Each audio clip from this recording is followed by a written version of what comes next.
الرحمن الرحیم۔ ناظرین السلام علیکم۔ پروگرام کیو ڈی وش شاہ ندیم احمد کے ساتھ آپ کا میزبان حاضر خدمت ہے۔ ناظرین، اگر ہم پاکستان میں رہنے والے پیتل کے بنے ہیں تو اوورسیز پاکستانی سونے کے بنے ہوئے ہیں۔ پاکستانی اپنے اوورسیز بھائیوں کی ترقی، کامیابی، خوشحالی اور دانش سے بہت متاثر ہیں۔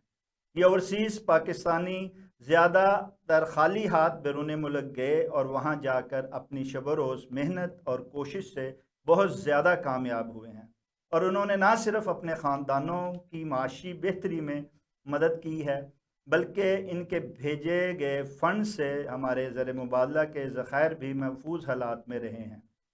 لیکن آج کل ایک عام تاثر ہے کہ حکومت وقت اور اس کی پالیسیوں سے اوورسیز پاکستانی ناراض ہیں، جبکہ پاکستان کے وزیر خزانہ کا کہنا ہے کہ اوورسیز پاکستانیوں کی ناراضگی کی باتوں میں حقیقت نہیں ہے۔ ملک میں ریکارڈ ترسیلات نظر آ رہی ہیں۔ کیا ایسا ہی سب کچھ ہے؟ یہ جاننے کے لیے آج ہمارے ساتھ پروگرام میں یو کے معروف فلاحی، سیاسی اور کاروباری شخصیت چودھری سعید احمد موجود ہیں۔ ہم ان کے شکر گزار ہیں کہ یہ یہاں پہ ہمارے اسٹوڈیو تشریف لائے ہیں۔ آئیے ان سے گفتگو کا آغاز کرتے ہیں۔ چودھری سعید احمد صاحب، کیا اوورسیز پاکستانی حکمرانوں اور ان کی پالیسیوں سے واقعی ناراض ہیں؟ ایسی کوئی بات نہیں ہے۔ پالیسی بنانا ایک ہے اور پالیسی پہ عمل کروانا سیکنڈ مرحلہ ہے۔ صحیح۔ انفارچونیٹلی ہمارے جو سسٹم ہے اس کے اندر قانون تو بن جاتے ہیں، بس اس پہ امپلیمنٹ نہیں ہو رہا۔ جیسے کہ ریسنٹلی انہوں نے اوورسی پاکستانیوں سے 2-3 آدمیوں کو چوز کیا ہے، تو قمر رضا صاحب ہیں جو چیئر پرسن ہیں اوورسی پاکستانی فاؤنڈیشن کے، ایک امجد ملک صاحب ہیں جو پنجاب کے ریپرزینٹیو ہیں۔ وہ کام کرنا چاہتے ہیں، سنسیئر ہیں، تنخواہ بھی نہیں لے رہے، اب مفت سروسز دے رہے ہیں گورنمنٹ آف پاکستان کو۔ اور جب وہ کنسرننگ پارٹی کو لیٹر لکھتے ہیں، چیف منسٹر سندھ کو یا چیف منسٹر کے پی کو، چیف منسٹر پنجاب کو، آگے سے کام کی امپلیمنٹیشن نہیں ہو رہی، تو پھر اس سے ہم ڈس اپوائنٹڈ ہیں۔ We are sadden and we are very disappointed. ہم نے اپنی جو بھی جمع پونجی ہوتی ہے وہ پاکستان میں ہی صرف کی ہوئی ہے، یہاں پر انویسٹ کی ہے، اور یہاں پر ہم نے کروڑوں بلکہ اپنے اربوں روپے کی انویسٹمنٹ کر کر ٹرسٹ بنا کر گورنمنٹ کے حوالے یا عوام کے حوالے کیے ہوئے ہیں۔ اس ملک نے ہمیں آئیڈینٹی دی، پہچان دی، یہ ہمارا حق ہے یہ کام کرنا۔ مگر میں دیکھ رہا ہوں کہ پچھلے 55 سال سے میں یو کے میں ہوں، پاکستان میں پھر بھی آتا ہوں، ریگولر آتا ہوں، اور ہر زمین میں، ہر انویسٹمنٹ میں میں پھنسا ہوا ہوں۔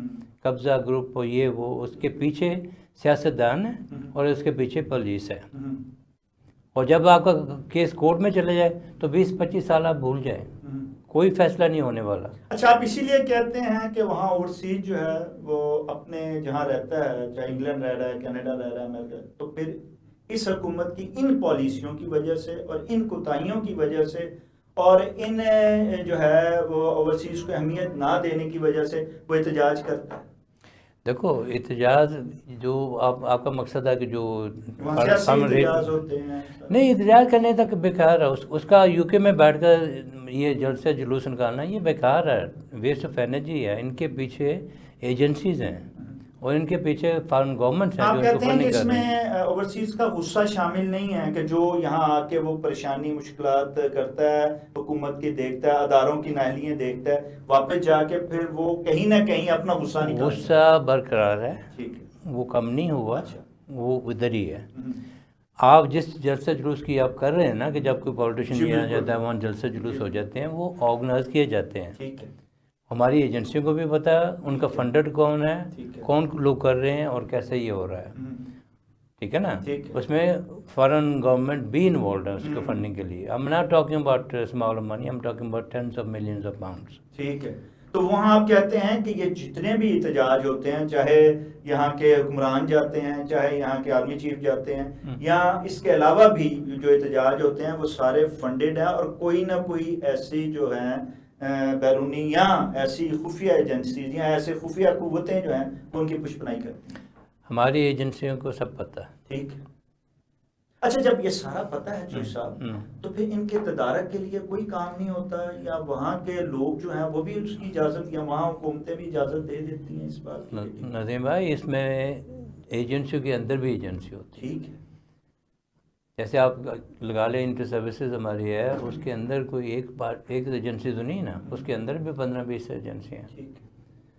تو basically we need to get our head together, collectively ہم کام کریں, اور میرا خیال ہے اس کو کنٹرول کرنا کوئی اتنا ڈیفیکلٹ نہیں ہے. اچھا یہ وہاں کے جو نئی جنریشن ہے وہ تو وہاں کی سیاست میں حصہ لے رہی ہے, وہاں کے فلاحی کاموں میں بھی حصہ لے رہی ہے, کرنا بھی چاہیے. جی, اور جو پرانی جنریشن ہے وہ کیوں وہاں کی سیاست آپ بھی کرتے ہیں, آپ وہاں لیبر پارٹی ساروں کو بھی ساتھ چلتے ہیں, آپ وہاں بہت, میں نے خود آپ کو 20 سال پہلے سے دیکھا ہے, آپ الشفا ٹرسٹ ہی نہیں بلکہ وہاں کے بھی جو ہیں ادارے ان کو بھی آپ ڈونیشن دیتے ہیں, بلکہ آپ کا ایک ہلکا باب ہے بزنس کمیونٹی کا جس سے آپ ڈونیشن کرواتے ہیں. جب یہ سارا کچھ آپ کر رہے ہیں تو پھر یہاں کی سیاست وہاں کیوں کر رہے ہیں, یہاں کی سیاست کو وہاں کیوں اپریشیٹ کیا جاتا ہے یا ان میں انوالو ہوا جاتا ہے؟ میں نے پاکستان کی سیاست کبھی بھی نہیں کی, ٹھیک ہے نا. وہاں کے جو ہمارے ینگسٹر ہیں یا جو ہمارے ہم عمر ہیں میرے, میں ان کو سپورٹ کرتا ہوں, وہ کنسرویٹو پارٹی سے ہوں, لیبر پارٹی سے ہوں یا لب ڈیم سے ہوں. ان کو سپورٹ کرنا کونسل لیول سے لے کر ممبر پارلیمنٹ تک ان کو ہم سپورٹ کرتے ہیں. صدیق خان کو میں نے 3 دفعہ سپورٹ کیا, فائنینشیلی بھی مورلی بھی.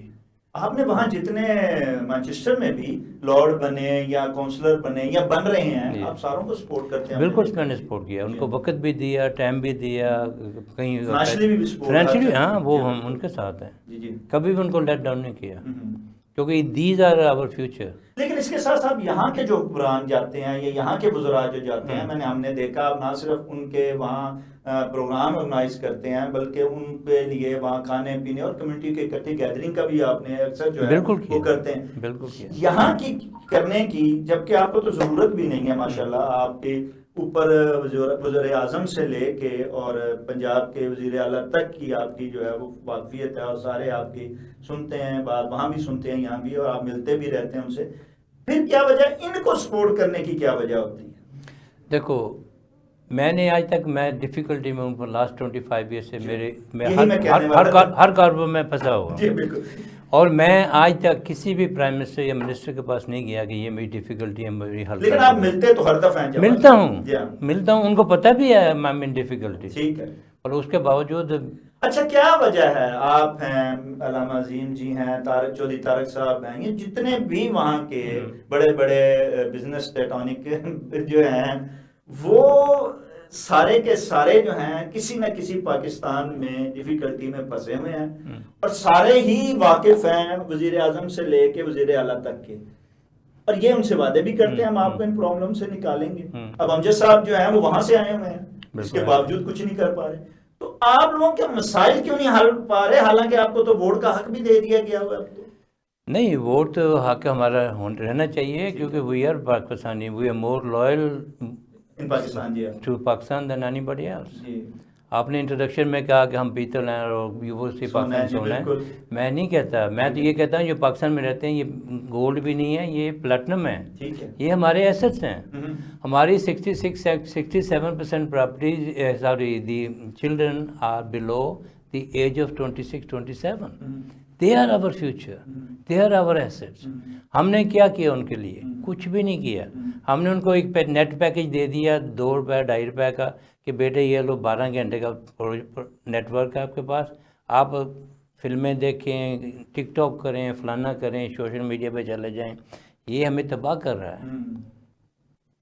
اچھا ایک طرف تو عام طور پہ یہ ہے کہ اوورسیز جہاں یہ خوش ہے کہ ہمیں ووٹ کا حق دیا گیا, لیکن اوورسیز میں بھی کچھ لوگ ایسے ہیں جو کہتے ہیں ووٹ نہیں, ہمیں نمائندگی دینی چاہیے تھی, ہم کہاں ووٹ کے اس چکر میں پڑے رہیں گے, نہ ہمارے پاس اتنا ٹائم ہے کہ ہم جا کے ووٹ دیتے رہیں, پھر اپنے ووٹ کلیکشن کرتے رہیں اور دیکھتے رہیں.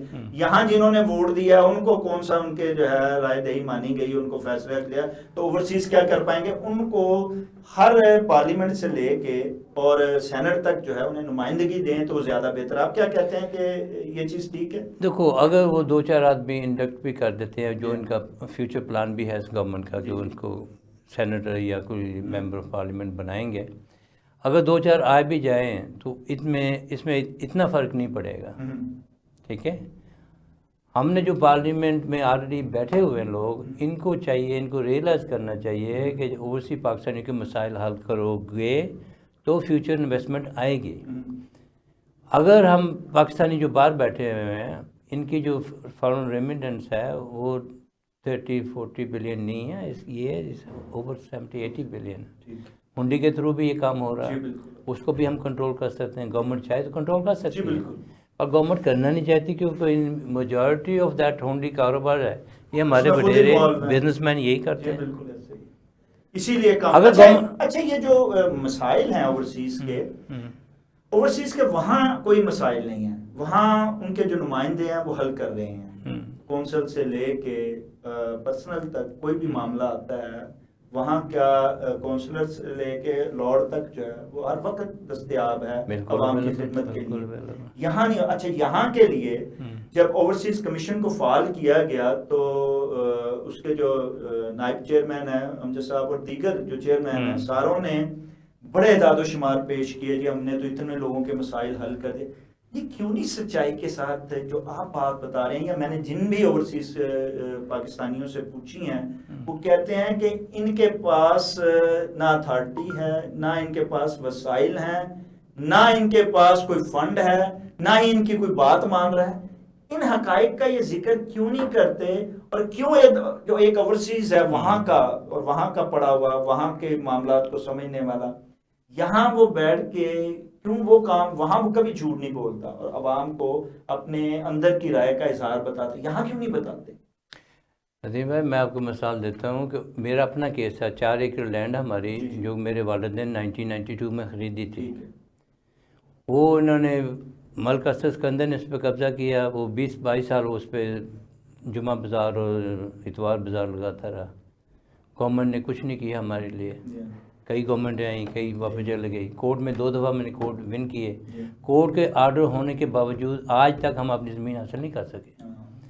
اگر وہ کہتے ہیں جی سسٹم کے تھرو آؤ، سسٹم پالیٹیشین چلا رہے ہیں، اس میں بھتہ دو، قیمتیں دو، ان کے ساتھ پراپرٹی شیئر کرو. اور آپ جیسے وہاں کے جو لوگ ہیں وہ رشوت دینا نہیں چاہتے، وہ صحیح طریقے سے کام کروانا. یار ہم ملک کے لیے وہ کام کر رہے ہیں کہ جو رشوت سے بھی 10 گنا زیادہ ہے. میرے اپنے پرائیویٹ ہاسپٹل چل رہے ہیں، ہارون آباد میں بھی چل رہے ہیں، ادھر اسلام آباد بنی گالہ میں بھی میرا چل رہا ہے ہاسپٹل.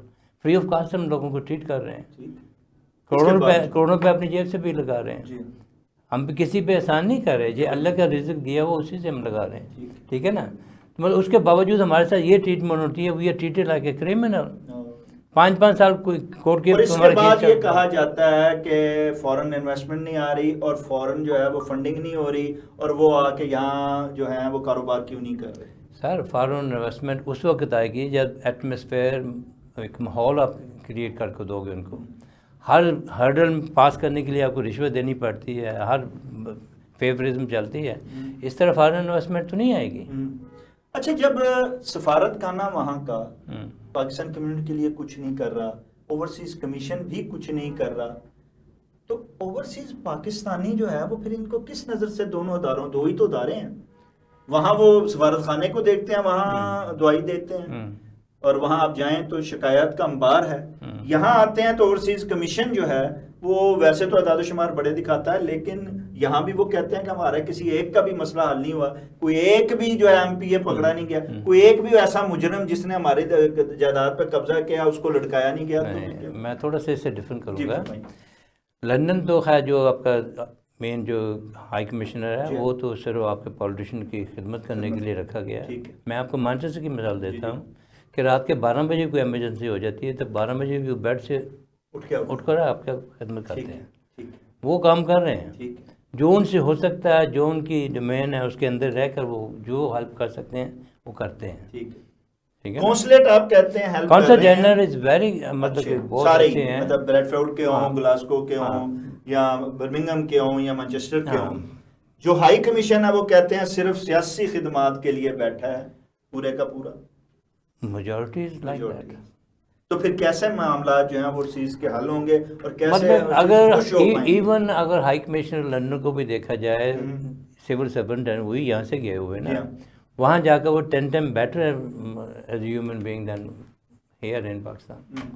اچھا آپ کیا سجیشن دیتے ہیں آخر میں کہ اوورسیز پاکستانیوں کو یہ جو دعوے کرتے ہیں ان سے ہٹ کے، وعدے اور داموں سے ہٹ کے، یہ دعوے ہیں نا جی کہ اوورسیز کمیشن بڑا خوش ہے اور ہم ان کے لیے بڑے کام کر رہے ہیں، اور وعدے یہ ہیں کہ جناب ہم جب آتے ہیں یا آئیں گے آپ کو آپ کے نہ صرف حقوق دیں گے، آپ کو نہ صرف ووٹ دیں گے، بلکہ آپ کی نہ صرف نمائندگی دیں گے، بلکہ آپ کے الجھے ہوئے معاملات ون ونڈو پہ حل ہوں گے یہاں پہ، اور ایک نمائشی اقدامات اوورسیز کمیشن اور دیگر وہ کر دیتے ہیں اور کم. آپ کیا کہتے ہیں کہ اگر آپ نے زر مبادلہ واقعی بنانا ہے، اگر آپ نے واقعی اس ملک میں جو ہے وہ انویسٹمنٹ لانی ہے اور اوورسیز کو واقعی دلی طور پہ خوش کرنا ہے، تو وہ کیسے کر سکتی ہے یہ حکومت؟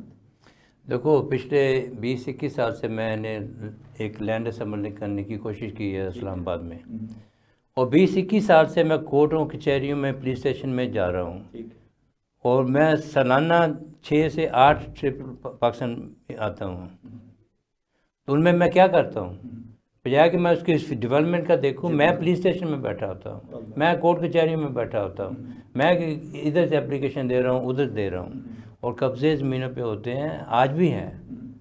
اگر کسی کو کوئی ڈاؤٹ ہے، کوئی شک ہے، میرے ساتھ چلے، میری زمین پرچیز کی ہوئے پہ قبضے ہو رہے ہیں، اور ایک نہیں، ایک دفعہ 72 آدمی ود کلاشن کوف آتے ہیں. اور آپ کہتے ہیں کہ یہ جو قبضے ہیں یہ وہ بڑے بڑے جو ہیں مافیاز انہوں نے قبضے کیے ہیں. It is well organized crime ہے. جب تک اس کے اندر پالیٹیشین، پولیس، یہ سب انوالوڈ ہے.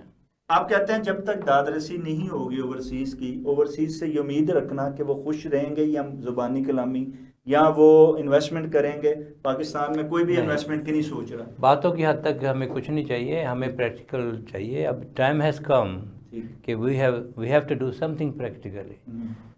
پرائم منسٹر صاحب کو پتہ ہونا چاہیے، وہ مطلب کہ ملک کے سربراہ ہیں، ملک کے باپ ہیں، مطلب کہ ہیڈ آف آور کنٹری ہیں. ان کو یہ سوچنا چاہیے، آرمی چیف کو یہ سوچنا چاہیے. اچھا آپ گزشتہ جو ہے ناصر بینظیر بھٹو صاحب، پھر اس کے بعد آپ عمران خان صاحب، نواز شریف صاحب، شہباز شریف، ان سب سے آپ ملتے ہیں. چلیں اپنے معاملات تو آپ نہیں ان سے کہتے، لیکن آپ کبھی سجیشن تو آپ ضرور دیتے ہوں گے کہ دیکھیں جی اوورسیز کے یہ معاملات ہیں، ان کو تھوڑا غور کریں. تو کیا جواب دیتے ہیں؟ جواب یہی ہوتا ہے جی، ہم نے دیکھو آپ کے لیے یہ قانون پاس کر دیا، اب تو پارلیمنٹ سے بھی پاس ہو گیا، اب انشاءاللہ ٹھیک ہو جائے گا. مطلب صرف دلاسے ہیں، مطلب عملی کوئی چیز مطلب نظر نہیں آتی. وہ جو لا قانون بنائے ہیں وہ امپلیمنٹ نہیں ہو رہے. ٹھیک ہے.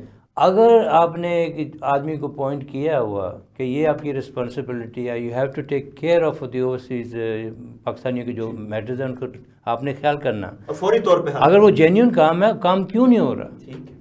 میں اپنے کام کی مثال دیتا ہوں کہ عبداللہ شاہ کے بیٹے مراد علی شاہ کو 2 دفعہ لیٹر اوورسیز پاکستانی فاؤنڈیشن نے بھیجے، ان کا کوئی جواب نہیں آیا. اوورسیز پاکستانی فاؤنڈیشن والے نے کہ اپنا آدمی چیف منسٹر ہاؤس میں بھیجا کہ جا کے پتہ کرو بھی کیا پرابلم ہے، جواب تک نہیں دے رہے. تو انہوں نے جواب دیا اس آدمی کو کہ آئندہ آنے کی ضرورت نہیں ہے، معاملات ایسے ہی چلیں گے. ہاں آپ بیٹھیں، جب وقت ہوگا ہم کریں گے. بس جب اس طرح ہوگا تو پھر آپ کے نہیں، اس طرح ہوگا تو پھر کام بھی نہیں حل ہوں گے، تو پاکستانی کو آپ خوش بھی نہیں کر سکو گے. پاکستانی کیا، فارنر کو بھی آپ خوش نہیں کر سکتے. اچھا لاسٹ جی کہ یہاں سے اس حکومت نے نہ صرف اوورسیزوں کو ناراض کیا ہوا ہے، بلکہ یہاں کے تعلیم یافتہ نوجوان بھی جو ہیں وہ اس حکومت سے یا ان حکمرانوں سے جتنے بھی یہاں آئے ہیں ان سے ناراض رہے ہیں یا ناراض ہیں. کیوں کہ یہاں کی جو نوجوان نسل ہے وہ ہاتھ میں ڈگریاں لیے ہوئے پھر رہی ہے اور ان کے لیے کوئی روزگار نہیں، اور وہ بیرون ملک جانے کے لیے نہ صرف ناجائز طریقوں، قانونی جتنے جا سکتے ہیں جاتے ہیں، اپنی ساری جمع ناجائز طریقوں سے بھی وہ جا رہے ہیں اور کشتیوں میں اپنی جانیں جو ہیں وہ نظر کر رہے ہیں، سمندر میں کشتیوں کے ذریعے اپنی جانیں جو ہیں وہ دے رہے ہیں. آپ کیا سمجھتے ہیں کہ نہ صرف اوورسیز ان لوگوں کے لیے، یہ جو یہاں کے باہر بیرونی دنیا کو دیکھ کے یہ سمجھتے ہیں کہ وہاں پہ ہمارا مستقبل روشن ہو جائے گا، کیا ان کے لیے وہاں اب جیسے حالات بدل رہے ہیں کہ واقعی ان کے لیے کوئی وہاں پہ وہی چام ہے جو کل آپ کے لیے تھا، اور کیا ان کو آنا چاہیے اور وہاں بیرون ملک آ کے کوئی اپنا مستقبل کو سنوارنا چاہیے؟ ندیم بھائی، میں پچھلے 54 سال سے یو کے میں رہ رہا ہوں. میری عمر اس وقت 11 سال تھی جب آپ گئے تھے؟ ٹھیک ہے، میں ایک چائلڈ گیا تھا وہاں پر. تو میں آپ کو یقین دلاتا ہوں پاکستان دنیا کے کسی ملک سے بھی کم نہیں ہے. دس از بیوٹیفل لینڈ. آپ ابھی کراچی میں جاؤ گے تو وہاں 34 ڈگری سینٹیگریڈ ہوگا. لاہور میں آپ کے 20-22 ہے. اسلام آباد جاؤ گے 16 ہوگا. اور فردر نارتھ چل جاؤ -14 ہوگا. اس ملک کو اللہ تعالیٰ نے ہر چیز دی ہوئی ہے. سمندر، پہاڑ، زرخیز ملک ہے اور ینگ پاپولیشن ہے، اور ہم اس کا فائدہ نہیں اٹھا رہے. صلاحیتیں ہیں، ہر چیز ہے اس ملک میں، ہر چیز ہے. اللہ نے سب کچھ صرف دیا آپ کہتے ہیں نیک اور نیت قیادت نہیں ہے. پروفیٹیبلٹی یورپ سے 10 گنا زیادہ ادھر ہے. آپ کہتے ہیں صرف قیادت نہیں ہے. قیادت ہے، مطلب قیادت صرف اناؤنس کرنے کے لیے، اس کو امپلیمنٹیشن نہیں ہو رہی، وچ از آور بگیسٹ مسٹیک. آپ کہتے ہیں یہاں جو بھی حکومت آئی ہے وہ بے اختیار ہی آئی ہے، اس نے اختیار سے جتنا اختیار ملا اس سے بھی فائدہ نہیں اٹھا پائی ہے. جتنی بھی لوگ آئے ہیں یہ سارے کسی نہ کسی مدد سے آئے ہوئے لوگ، ٹھیک ہے، اور انہیں کی تو پھر یہ خدمت کرتے ہیں. ٹھیک ہے، ہمیں اس چیز کو ایکسیپٹ کر لینا چاہیے کہ ملٹری کسی انڈیا کی تو نہیں، ملٹری ہماری ہے. ہم اس کو پاور شیئر کریں، جو بھی کرنا کریں، اور let's get the system right in Pakistan. اب سسٹم جو رکا ہوا ہے اس کو چلنا چاہیے، اور نہ صرف پاکستانی بلکہ اوورسیز کے بھی ہیں وہ معاملات تبھی حل ہوں گے جب سسٹم میں بہتری آئے. گورنمنٹ صرف 2 کام کر لے، پولیس اور جوڈیشری کو، اس کو ٹھیک کر لے، باقی ہر چیز ول فال ان پلیس. لیکن یہ تو حکمران جو ہے وہ اس کو ان دونوں کو اپنے لیے استعمال کر رہے ہیں، عوام کے لیے یا اور چیز کے لیے تو استعمال ہی نہیں ہو رہی. بس اس کے لیے تھوڑی سی قربانی دینی پڑتی پڑی. جب تک وہ قربانی نہیں دیں گے، قربانی دیں گے تو اس وقت تک نہیں. ناظرین، بات وہی ہے جو پاکستانی یہاں بیٹھ کے درد دل والے کرتے ہیں، وہی اوورسیز پاکستانی جب پاکستان میں آتے ہیں وہ بھی اپنے پاکستان کی خوبصورتی کو، اس کے وسائل کو دیکھتے ہوئے دکھی ہو جاتے ہیں اور کہتے ہیں کہ خدارا اس کو سنبھالیے. اللہ نے جو نعمت دی ہے اس کا نہ صرف قدر کیجیے بلکہ اس کا فائدہ بھی اٹھائیے. نہ صرف اپنی عوام کو دیجیے بلکہ اوورسیز کو بھی، جن کے بارے میں آپ دعوے کرتے ہیں کہ وہ ناراض نہیں، وہ ہم سے خوش ہیں، وہ زر مبادلہ بھیجتے ہیں، وہ یقیناً بھیجتے ہیں، لیکن ان کے معاملہ جب ہر بڑے سے بڑا جو ہے وہاں کا کاروباری شخص آ کے یہاں دکھی ہو کے بات کرتا ہے تو قابل توجہ ہے. ہمیں توجہ دینے کی ضرورت ہے، ان کے زخموں پر مرہم رکھنے کی ضرورت ہے، سسٹم کو چلانے کی ضرورت ہے. جب تک ہم سسٹم کو درست نہیں کریں گے اس ملک کو لے کر کبھی آگے نہیں بڑھ پائیں گے. ناظرین، اس کے ساتھ ہی پروگرام کا وقت ختم ہوا چاہتا ہے. اپنے میزبان شاہد ندیم احمد کو اجازت دیجیے. آپ کا، ہمارا، ہم سب کا اللہ نگہبان.